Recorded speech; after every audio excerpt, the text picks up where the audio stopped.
Hi, I'm Doug.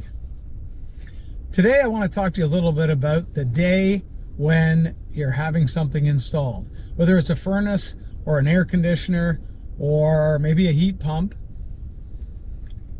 there are no do-overs.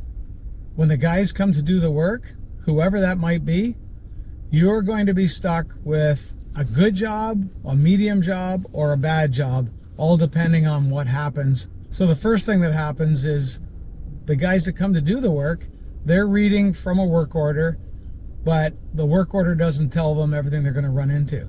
Sometimes they run into a home that is in perfect condition and set up so that these guys can work.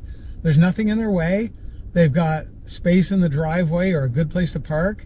They can get their equipment close and their tools. And it's a short distance between where they're working and their vehicle because that is their tool shed. The next thing is when they actually get inside a home and they have to go to maybe an attic space or down into a basement or even a crawl space. The next thing is, has everything been cleared out of the way?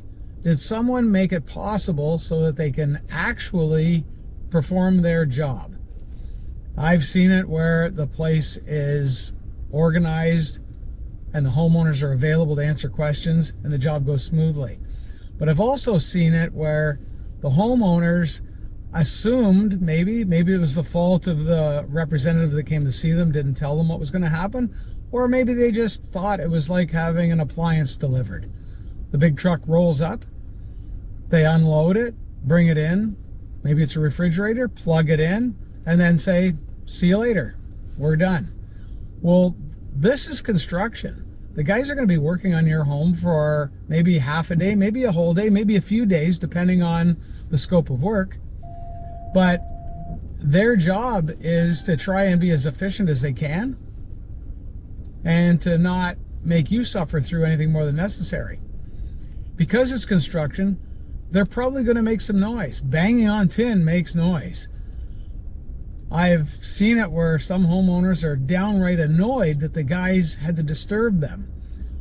I've also seen it where pets are running all over the place, barking, always right between the service techs or the installers and what they're trying to do.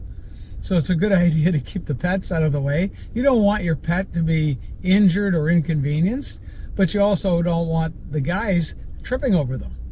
Also, sometimes when they fire a furnace up for the first time, there is smells that come from things burning off for the first time. It'll only happen once, but some homeowners take offense to the strong odors and smells coming from a brand new product.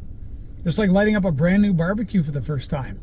You're not going to throw your food on it and start cooking it until you've at least run it through one cycle.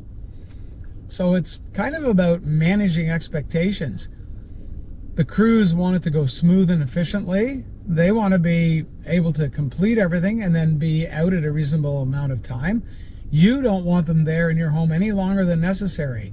But in the end, none of this shows up on the quote.